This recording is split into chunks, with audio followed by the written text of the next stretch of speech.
மேடையை அலங்கரிக்கிறதுக்காக நம்ம ஜோசியத்தை வந்து கேட்கக்கூடிய கேள்வி என்னன்னு பார்த்தீங்கன்னா, ஒரு ஆடியன்ஸ் வந்துருக்காரு. இந்த மூல நட்சத்திரம் யாருக்காகாது? மாமனாருக்காகாது. நம்ம ஜோசியருக்கு வந்து மாமியாருக்காகாதுன்னு என்ன கேட்க சொன்னாரு. ஏன்னா மாமனாருக்கு ஆகாதுங்கிறாங்களே, சரி இதுக்கு என்னதான் விதி விலக்கு? இல்ல மாமனார் இருக்கிற பக்கம் கட்டலாமா, இல்ல மாமனாரை கொண்டு விடலாமா அப்படின்னு நிறைய கேள்வி குழம்பிட்டு இருந்திருக்காரு என்கிட்ட. கொஞ்சம் நீங்க ஜோசியரையா வர்றதுக்கு முன்னாடி இவர் கேட்கிறாரு என்கிட்ட, மாமனாருக்கு ஆகாதுங்கிறாங்களே, இல்ல மாமனார் இல்லாத இடத்துல தான் கட்டணுமா, என்னத்தை சொல்லுங்கன்னு கேட்டாரு. இது ஏன் என்கிட்ட கேட்கறேன்? இது தெரிஞ்சா நானே சொல்லிடுவேன் இல்லையா? நான் தானே ஜோசியரை நினைப்பேன். அதுக்குன்னு ஒரு புகழ்பெற்ற ஒருத்தர் மடத்தை கொடுத்துருந்து ஒரு ஜோசியர் வந்திருக்காரு. அவர்கிட்ட கேள்விகள் கேட்கணும்னு சொல்லிட்டேன்.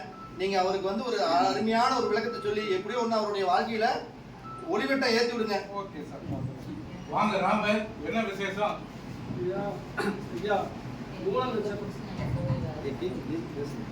இந்த மைக் அரசாங்கம் நினைச்சேன். பொண்ணு தேடியே இப்போ மென்டலாக இருக்கிறேன். என்ன பண்ணுறதே தெரியல. பொண்ணு வந்து அதை படிச்சிருக்கணும், இதை படிச்சிருக்கணும், அப்புறம் சம்பாத்தியம்னா அப்படியே சம்பாத்தியம்.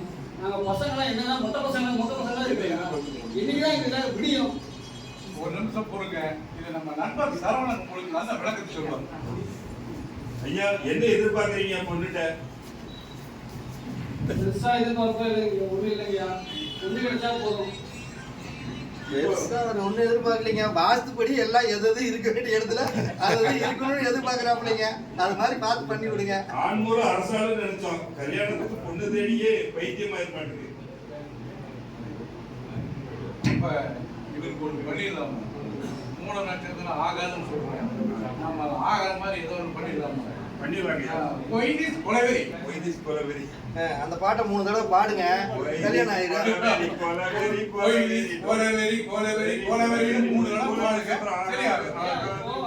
நீங்க பாடுற பாட்டை பாடுறேன். தலகாணி கடையில டிக்டாக் பிஸ்கட் அந்த மாதிரி சின்னவா லேசா பரிகாரம். குட் நைட் வைங்க, சீக்கிரம் தூக்கத்துக்கு கல்யாணத்துக்கு பொண்ணு கிடைச்சாலும் கல்யாணம் ஆனப்ப தூங்கி என்ன பண்ணுது? குட் டே பிஸ்கட் சாப்பிடுங்க, அடுத்த நாள் சுறுசுறுப்பா இருக்கும். எல்லாம் 10ஆம் தேதி சூப்பர் மேக்ஸ் பிஸ்கட்.